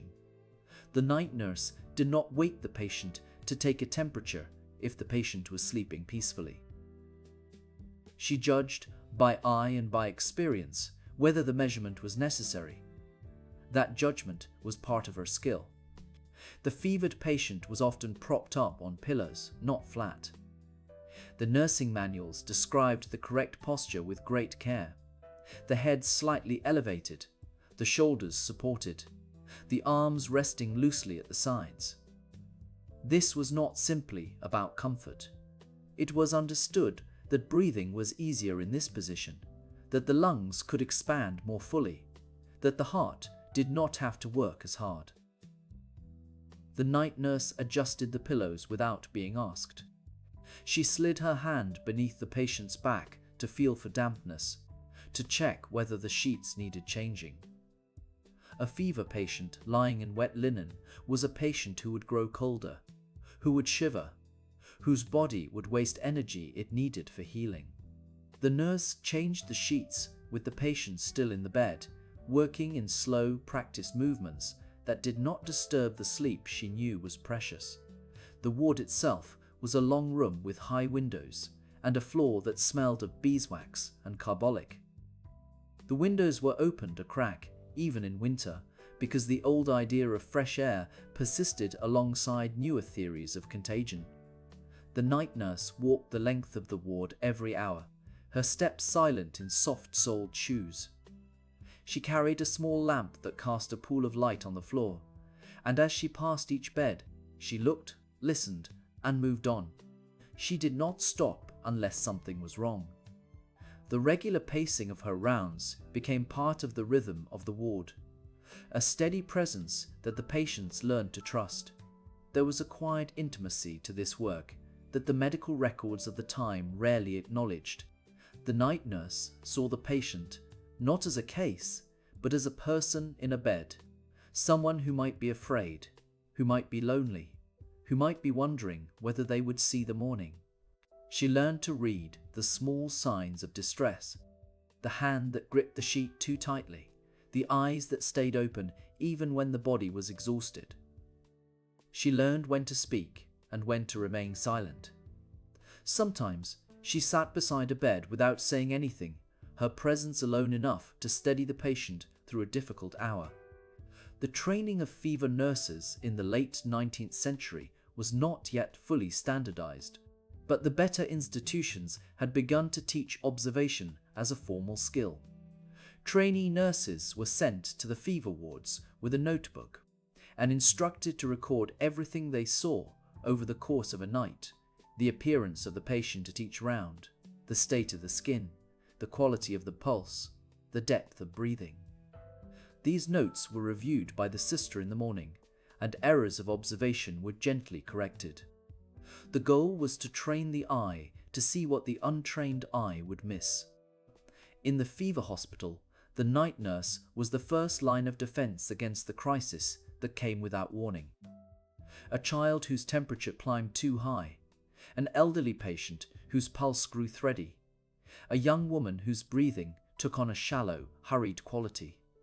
These were the moments that the night nurse was trained to recognize, and she did not wait for a doctor to confirm what she already knew.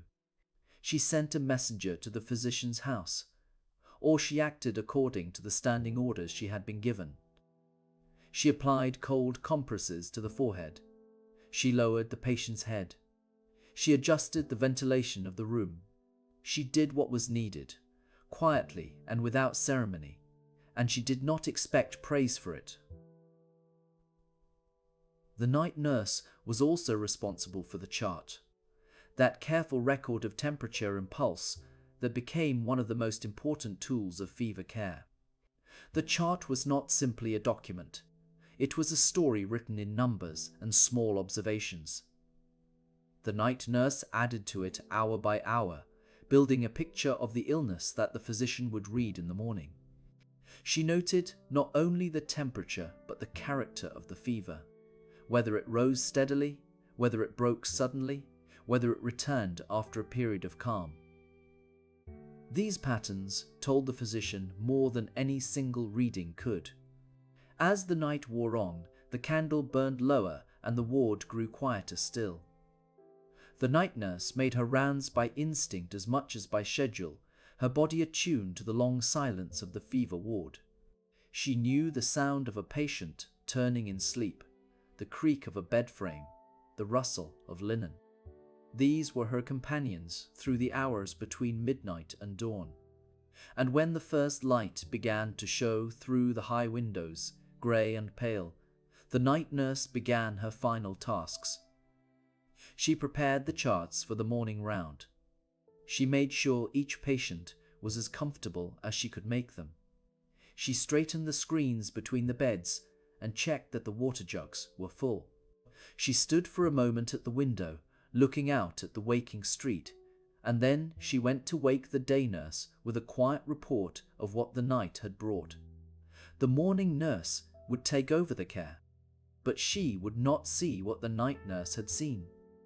She would not know the shape of the fever's arc through the dark hours, the small changes that had marked the patient's journey towards dawn. That knowledge lived in the night nurse's memory and in the careful lines of the chart she had kept.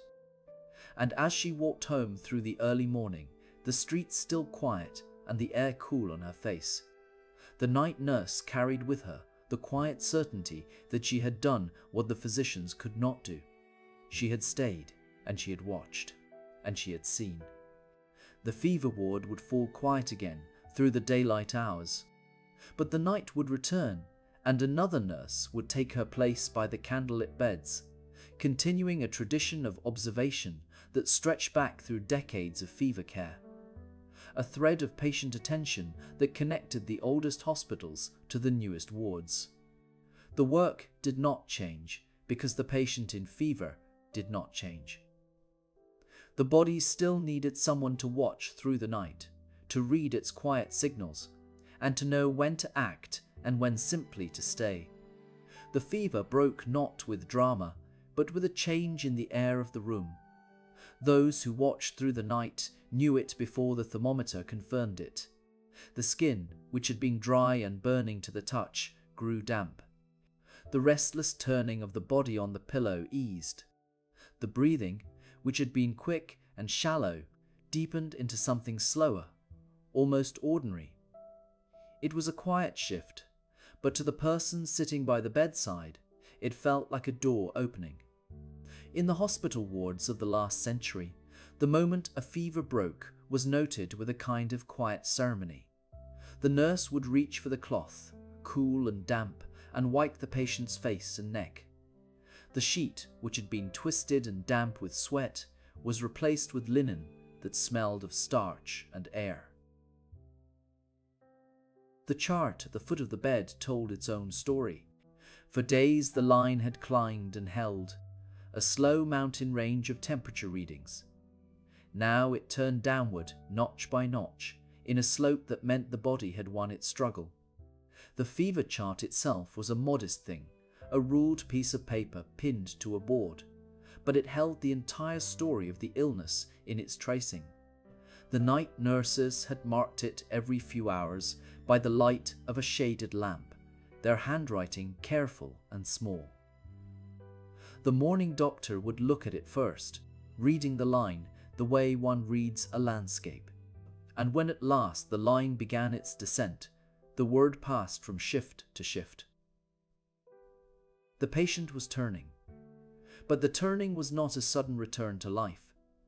The body had been through something immense. The days that followed were slow, measured not in hours but in small, tentative achievements. The first was simply staying awake longer than a few minutes. The patient would open their eyes and find the ward had not changed. The same high windows, the same pale light, the same sound of someone sweeping the floor at the far end. Only the feeling inside was different. The fire had gone out. The second achievement was taking food. After days of nothing but water and weak broth, the appearance of a tray with a cup and a piece of bread was a kind of milestone. The convalescent might not have much appetite, but the act of lifting the cup, of chewing and swallowing, marked a return to the ordinary rhythms of being alive. The nurse would watch, not hovering but present, ready to take the tray away if the effort was too much. Sometimes it was. The body needed rest as much as it needed nourishment. Sleep was different now. During the fever, sleep had been a troubled thing, full of muttering and sudden starts, the mind unable to settle. Now, sleep was deep and long, the kind of sleep that mends. The patient would wake and not know what day it was, or whether it was morning or afternoon. The light through the window told the story. If it was golden and low, it was evening. If it was pale and even, it was midday. The ward had its own sense of time, marked by the changing of shifts, the clatter of the tea trolley, the distant striking of a clock in the corridor. The transition from fever patient to convalescent was a change in status, and it brought small freedoms. The first was the permission to sit up. A nurse would come and adjust the pillows, propping them behind the back, so that the patient could look out at the ward instead of up at the ceiling. From this new vantage point, the world of the hospital revealed itself. The beds stretching away in rows, each with its own story. The windows that ran along the wall, tall and generous, allowing the daylight to fall across the polished floor. The sound of footsteps, of voices low and calm, of the door to the garden opening and closing. Some wards had a garden visible from the windows, a patch of green with a bench and a path. For the convalescent, the sight of that garden was a promise. It meant that one day they would walk there, slowly at first, perhaps with an arm to lean on. Thacy, the ward, when it came, was also gradual. First there was the day when the bed was moved closer to the window, then the day when the patient was helped into a chair by the fire, then the day when a short walk down the corridor was attempted, one hand on the wall for balance, the nurse walking beside. Recovery was not a straight line. There were days when the patient felt almost well, and then days when the old weariness returned, and all they could do was lie still and watch the clouds pass across the window. The body had its own wisdom about these things. It knew how much rest was needed, and it would take that rest whether the patient wished it or not. The best the nurses could do was to be patient in return, to offer warm drinks and quiet company, and to wait. The morning light through a clean window was a thing of quiet beauty in a fever ward. It fell across the bed in a long rectangle, warming the blanket that had been folded at the foot of the bed during the night. Dust motes drifted in the beam, slow and unhurried. The air, which had been close and heavy during the fever, now felt lighter. Someone had opened the window a few inches at the top, and the air that entered was cool and carried the smell of damp earth from the garden.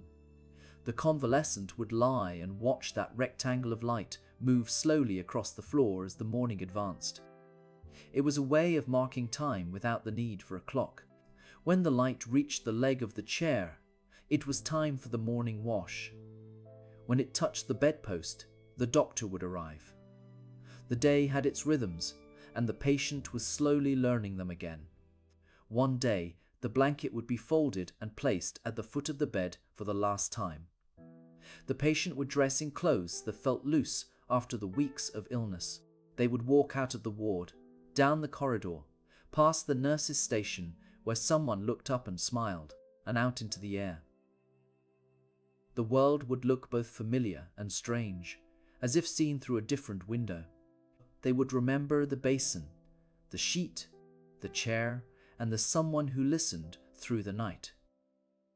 And they would carry that quiet memory with them into the ordinary days ahead. In the next chapter, we turn from the bed to the street and ask what happened when fever did not stay inside one room, but moved through a city, house by house, window by window, until the whole of a community held its breath and waited for the weather to change. Chapter 15. What stayed? Rest, water, observation. 1050 words. Let us consider what stayed when so much else came and went. Across the centuries of fever care, through the rise and fall of theories, through bleeding and purging and blistering, through the grand certainties of one generation and the quiet corrections of the next, three things remained. They did not require a diploma. They did not depend on whether the physician believed in miasma or in germs, in humors or in microbes. They were simple, they were old, and they were, as far as anyone could tell, true. The first was rest. It seems almost too plain to say, but rest was the oldest prescription in the book.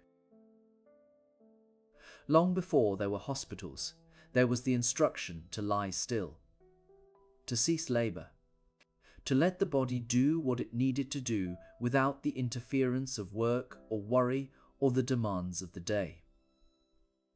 In the fever room, the bed was not merely a piece of furniture, it was the center of the universe. The sick person lay there, and the world came to them, or did not come at all. The curtains were drawn, the noise of the street was kept at a distance. The hours passed slowly, marked only by the change of light through the window and the sound of someone else moving quietly in the room. Rest was not passive, though it looked that way. It was an active letting go. The body was fighting something invisible, and it needed every ounce of energy for that fight. Sleep, when it came, was a mercy. Wakefulness, when it did not, was a vigil. But in both states, the instruction was the same: stay still. Let the fever burn itself out. The wisdom of this outlasted every medical fad. It outlasted theories of blocked pores and inflamed blood and corrupted air. It remained because it was not a theory at all. It was something that anyone could observe. The fevered person, left alone to rest, often recovered. The body had its own timing. The best medicine was to get out of its way. The second thing that stayed was water. It took many forms. A damp cloth laid across the forehead. A palmful of cool water trickled between dry lips. A basin on the table, filled and refilled through the day and the night, sponging the skin to bring a high fever down. A bath, carefully timed when the heat became too much for the body to bear. In some rooms, the water was plain. In others, it was steeped with herbs: willow bark for ache, chamomile for calm, mint for the sickness in the stomach. But the constant was water itself. Through every shift in medical thought, water remained at the bedside. The humoralists approved of it for thinning the fluids. The miasmatists approved of it for washing away the foulness of the air. The germ theorists approved of it for cleanliness. Each explanation was different. The practice was the same. The fevered person was thirsty. The fevered person was hot. And water, in its simplest form, answered both needs. It was not a cure, but it was something. And sometimes something was enough. The third thing that stayed was harder to name. It was observation. The presence of someone watching, noting, responding. In a quiet room in the middle of the night, with only a lamp burning low on the table, someone sat. A mother, a father, a nurse, a neighbor, a student, learning the shape of illness by seeing it hour after hour. This person did not always know what to do, but they knew what to look for. The color of the skin, the rhythm of the breath, the restlessness that meant the fever was rising, the sudden stillness that meant it might be breaking. They learned by watching, and they acted by instinct and by experience. This was the human constant that no theory could replace. The thermometer gave a number, the chart gave a line, but the person in the chair, the one who had been there for hours, whose hand knew the warmth of a forehead, whose ear knew the sound of an uneasy sleep, that person gave something else. Presence. The knowledge that the sick were not alone. The chair itself told the story. A wooden chair, worn smooth at the arms from years of hands gripping and releasing. A cushion that had shaped itself to the weight of countless vigils. It was not a medical instrument, but it was indispensable. It was where the watcher sat, and from that small station, the whole unfolding of the illness was observed. These three things, rest, water, observation, did not change the great arc of medical history. They did not defeat typhus or cholera or scarlet fever. They did not unlock the secret of contagion or explain the behavior of the microscope's invisible world. But they were, in their quiet way, the furniture of every fever room. They were what remained when the grand theories had their day and then faded. They were the floor beneath all the noise. And they still are. Not as a prescription, not as advice, but as a fact.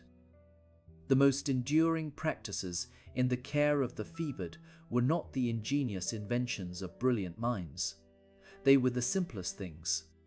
A bed, a glass of water, a chair. This is not to say that medicine did not advance. It did, and dramatically so. But alongside the great discoveries, along the path that led from miasma to germ theory, from bedside guessing to laboratory certainty, there was always this quieter thread. The thread of what actually helped. And what helped was not always what was newest. Sometimes it was what was oldest. And so the chapter of theory closes, and the next chapter begins not with a new idea, but with an old one. The night air, once feared, and the slow return of quiet.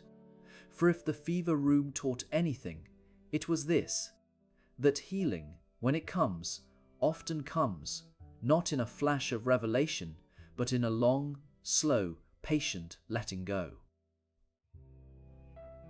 The window open, the lamp dimmed, the watcher still in the chair, and the body at last at rest.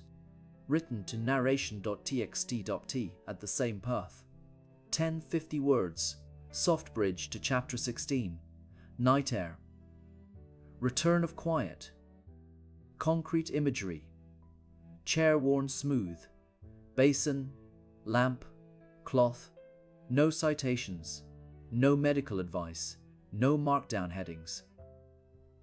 The window in the fever room was never just an opening in the wall. It was a decision repeated countless times across centuries by nurses and mothers and anyone who sat beside a bed through the night. The room would grow warm, the air would grow still, and someone would rise, cross to the frame, and push the sash upward. The gesture had different names depending on the era.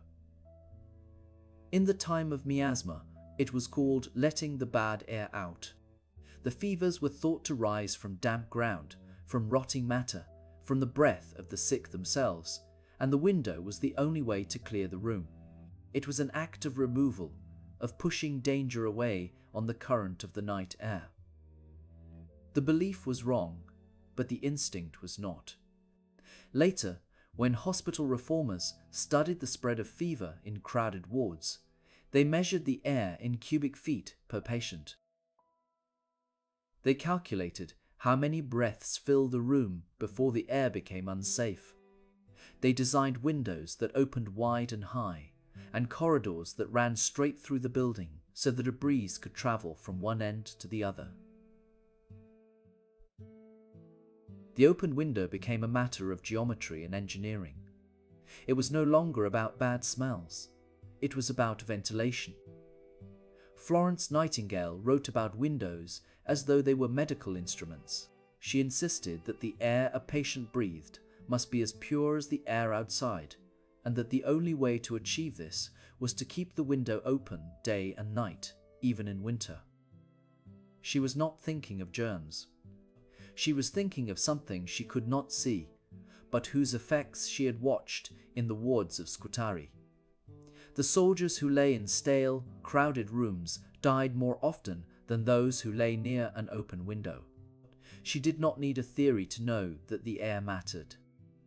When germ theory finally arrived, it changed the explanation, but not the gesture.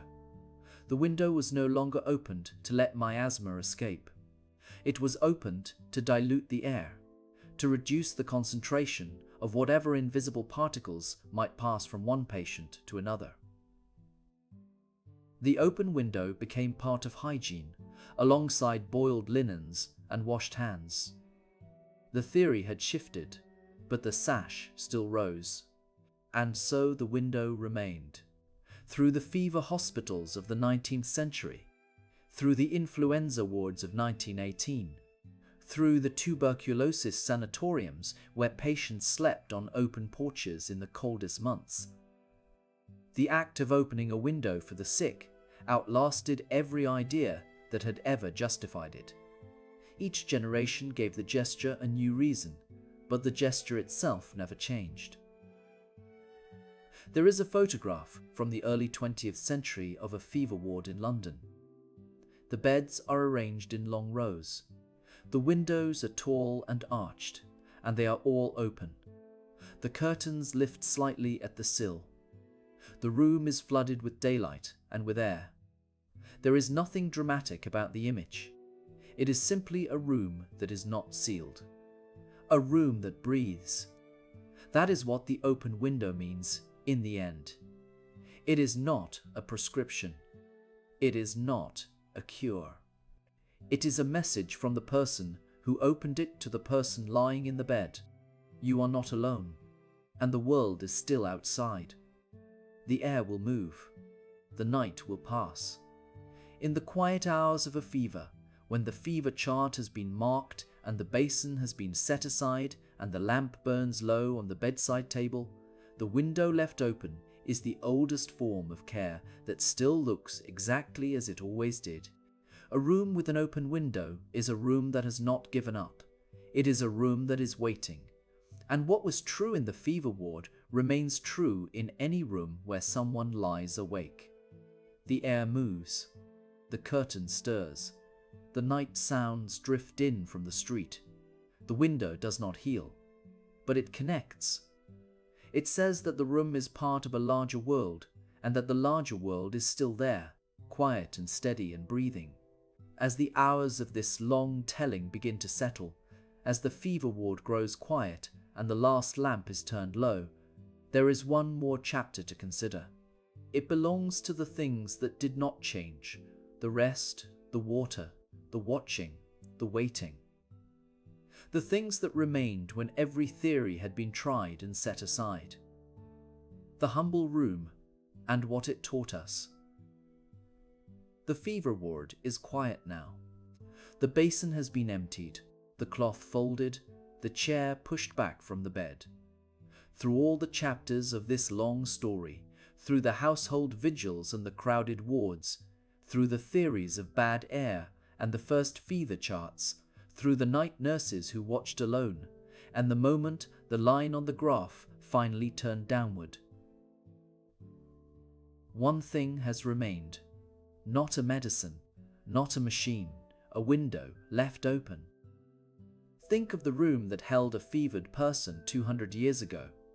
The window would have been opened carefully, perhaps a crack at first, then wider, letting the night air move across the sill. The person who opened it believed something specific, that the air inside the room had grown heavy with illness, and that the only way to clear it was to let the outside in. That belief was wrong in its details. We know now that fever is not carried on the breath of low places, that the marsh mist does not rise and enter the lungs with purpose. But the gesture itself was not wrong. The open window brought moving air. It brought a change in temperature. It brought the sound of the street or the garden or the fields beyond. It brought, in the simplest possible terms, a connection to the world outside the room. And so the window stayed open. When miasma theory gave way to germ theory, the window did not close. The explanation changed. The air was now being cleared of invisible organisms rather than atmospheric poisons. But the practice remained. Hospital architects continued to design wards with tall windows on opposing walls. Nurses continued to check that the air was moving. Families continued to open the bedroom window before settling into the chair beside the bed. The theory came and went. The window stayed. That is the quiet fact at the heart of this story. Fever care changed enormously across the centuries. The basin and cloth were joined by the thermometer, the chart, the antiseptic wash, the carefully sterilized instrument. The household vigil was joined by the trained nurse, the fever hospital, the public health registry. The understanding of what fever was, a description, a pattern, a symptom, a signal, shifted completely. But the three oldest practices never left: rest, water, and someone watching. And the window. The window, which is not quite a medicine and not quite a comfort, but something between the two. A gesture of hope made physical. There is a reason the image of the open window recurs through the writing of those who cared for the fevered. It appears in letters written by exhausted family members, describing how they raised the sash at dawn to let the cool air wash over the patient's face. It appears in nursing manuals, where the regulation of ventilation is given the same weight as the regulation of feeding. It appears in the memoirs of convalescents, who remember the feel of air on their skin as the first sign that they were returning to the world of the living. The open window was not a cure, but it was a signal to the patient, to the household, to the passing neighbor who saw it from the street, that the room was not sealed, that hope was not closed off, that someone inside was being cared for. And what of the window left open after the fever has passed? The bed is made up with clean sheets. The basin is dry. The chair, that chair that was pulled close through the long nights, that held the weight of a person keeping watch, is still there, as if waiting. And the window is open. The curtains move slightly. A night breeze enters the empty room and crosses the floor, where so many feet have walked quietly, where the nurse's shadow passed between the beds, where the candle burned low and was replaced, where the chart was filled in by hand, line by line, until the line finally turned. The room does not need the window open now. The patient is well, or has been moved, or the fever has simply resolved itself in the slow, unremarkable way that long fevers do.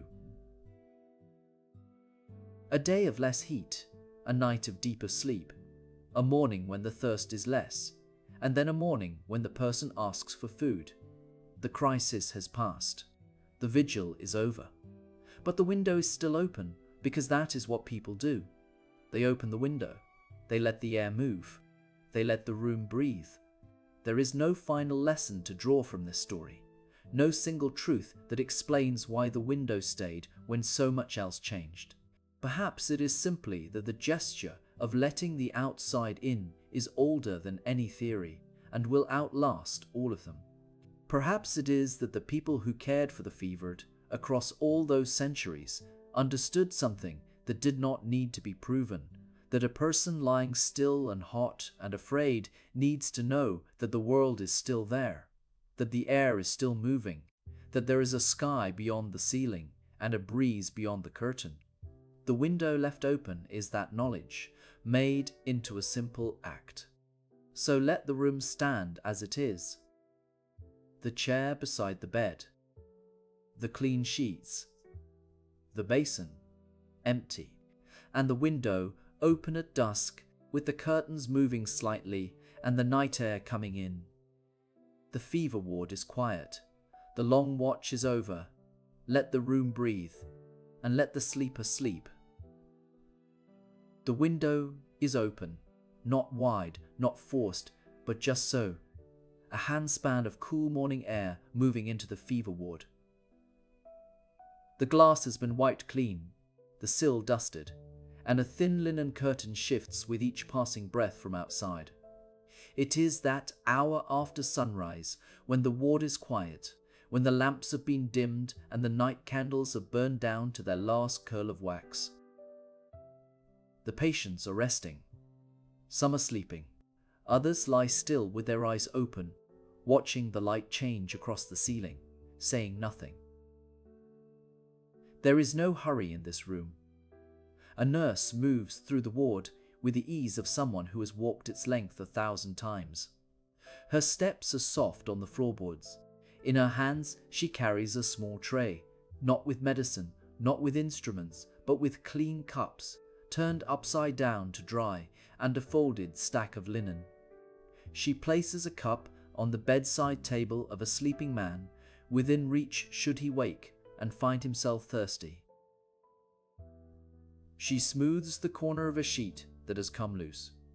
She adjusts the position of a woman whose pillow has slipped, raising her head just enough to let her breathe more easily. And the woman does not wake, only sinks deeper into the mattress with a sigh that is almost contented. These are the small motions of the fever ward. They are not dramatic. They do not call attention to themselves. But they are the ward's true rhythm. The quiet choreography of care that unfolds in the spaces between crises. The fever ward is not a place of shouting or rushing. It is a place of waiting, of watching, of holding steady, while the body does its slow and invisible work. The window, left open, lets in the air of the early morning. It carries the smell of damp earth, of grass still wet with dew, of something green and growing. It is the opposite of the close, stale air that fills a sick room when every window is sealed and every draught is feared. There was a time, and not so very long ago, when the very idea of opening a window in a sick room would have seemed reckless, even dangerous. The air outside was thought to carry sickness. Night air in particular was believed to be poisonous, thick with vapors that could seep into the body and bring on fevers and chills. To open a window at night was to invite illness in through the very opening meant to keep it out. And yet here is the window, open. Here is the morning air moving through the ward, stirring the curtains, carrying away the heat and the stillness of the long night. The nurse does not seem worried. She pauses beside the window, lays her palm flat against the sill, and feels the coolness of the air against her skin. She nods to herself, as though confirming something she has long suspected, and moves on. The shift from sealed rooms to open windows did not happen overnight. It was not the result of a single discovery or a dramatic breakthrough. It was, like so much in the history of medicine, a slow turning, a gradual change in how people understood the relationship between air and illness.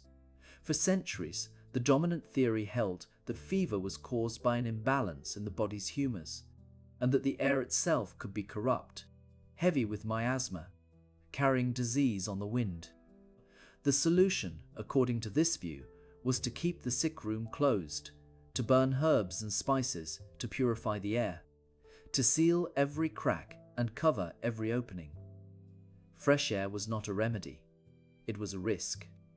But there were always those who doubted. There were nurses and doctors and ordinary caregivers who noticed that patients seemed to do better when the air in the room was not so thick, when the windows were cracked open even a little, when the smell of the sick room was not the first thing that greeted you at the door. They noticed that fevers seemed to break more often in rooms that were aired out, that patients who lay in stuffy, closed chambers seemed to linger longer and suffer more. These observations were not published in journals or debated in learned societies. They were passed from nurse to nurse, from mother to daughter, from one pair of caring hands to another. And slowly, very slowly, the window began to open. In the fever ward, the open window serves a purpose beyond the symbolic. It clears the air. It carries away the heat that rises from so many bodies lying close together, the dampness of sweat-soaked sheets, the smell of illness that clings to every surface. It brings in oxygen, coolness, the sense of a world continuing outside the walls of the ward. For patients who have been lying in the same bed for days, sometimes weeks, the feel of fresh air on the face can be a comfort beyond measure. It is a reminder that there is still a world beyond the fever, beyond the four walls of the room, beyond the narrow horizon of illness. The nurse finishes her round and returns to a small table near the center of the ward. Here, she keeps her chart notes, not the formal medical records kept by the physicians, but her own observations, written in a hand that is careful and plain. She notes which patients slept through the night, which ones woke feverish, which ones asked for water, and which ones refused it. She notes the quality of the air in the room, the position of the window, the general feeling of the ward. These notes will not be read by anyone but her. They are not part of the official record. But they are the truest account of what happens in this room, written not in the language of diagnosis, but in the language of care. The fever ward is not a new invention. For most of human history, the sick were cared for in their own homes, in their own beds, surrounded by their own families. The fever ward, a room set aside specifically for those suffering from fever, separate from the rest of the household, emerged slowly. First in the homes of the wealthy, who had enough rooms to spare one for the purpose, and later in the early hospitals and infirmaries that began to appear in towns and cities. These early fever wards were not always the calm, orderly spaces we might imagine. They were crowded, poorly ventilated, often dirty. Patients were placed 2 or 3 to a bed. The air was thick with the smell of unwashed bodies and soiled linen. The window, if there was one, was kept shut. The transformation of the fever ward into something resembling the quiet room before us now was not driven by any single innovation. It was driven by 1,000 small improvements, each one barely noticeable on its own, but together amounting to a revolution in how the sick were housed and cared for. The realization that cleanliness mattered, the understanding that air should move, the patient insistence of nurses who argued that their patients needed to be washed, to have their sheets changed, to have a cup of water within reach. The slow accumulation of practical wisdom, handed down not in textbooks, but in the daily work of tending the sick. The wash basin on the side table, the clean linen folded at the foot of each bed, the cups arranged on the tray. These are not decorations, they are tools. They are the instruments of a kind of medicine that does not prescribe or cut or cauterize, but that creates the conditions under which the body can do its own healing. The fever ward is not a place where fevers are cured. It is a place where fevers are endured, where the body is supported, where the patient is kept comfortable and clean, and allowed to rest while the fever runs its course. And the window is part of that. The open window, is not a treatment in the modern sense, not something that can be measured or dosed or prescribed, but it is an intervention nonetheless, an acknowledgement that the patient's environment matters, that the air they breathe and the light they see and the feel of a cool breeze on their skin are not irrelevant to their recovery. The fever ward with the window left open is a place that understands that healing is not only a matter of what is done to the body, but of what the body is allowed to do for itself. The nurse finishes her notes and sets down her pen. She looks up at the window one more time, checking that the curtain has not tangled, that the breeze is still gentle. It is. The morning is unfolding as it should. She stands and walks to the window, and with a movement that is almost unconscious, she adjusts the opening by a finger's width, letting in a little more air, a little more morning, a little more of the quiet world outside. In this simple act, she is connected to every nurse, every caregiver, every person who has ever opened a window in a sick room and hoped that it might make a difference. She does not know the history of that gesture. She does not need to. She opens the window because experience has taught her that the patients rest easier when the air moves, that the fever seems less oppressive when the room is not sealed tight, that there is something in the coolness and the freshness that eases the body and settles the mind. She does not have a theory. She has the evidence of her own senses and the accumulated wisdom of generations of women who have done this same work in rooms much like this one, at hours much like this hour. The fever ward is quiet. The patients rest. The window is open. And in the stillness of the morning, the nurse sits down again, picks up her pen, and writes a few more lines in her chart. The date, the time, the quality of the air, the position of the window, the number of cups she has washed and filled and placed within reach. These are the records of a kind of medicine that leaves few traces in the history books, but that has done more to ease human suffering than any single discovery or invention. And when the morning deepens and the sun climbs higher and the ward stirs into its daily rhythm, the window will remain open until the air in the room is the same as the air outside, and the boundary between the sick room and the world has softened into something almost transparent. That is the work of the fever ward. That is the purpose of the open window. And that is the quiet, enduring wisdom of those who care for the sick. That sometimes the most important thing you can do is simply to let the morning in. The curtain lifts once more, then settles. A cup waits beside a bed. A sheet cools in the moving air. The ward keeps its slow rhythm, and the day begins without hurry.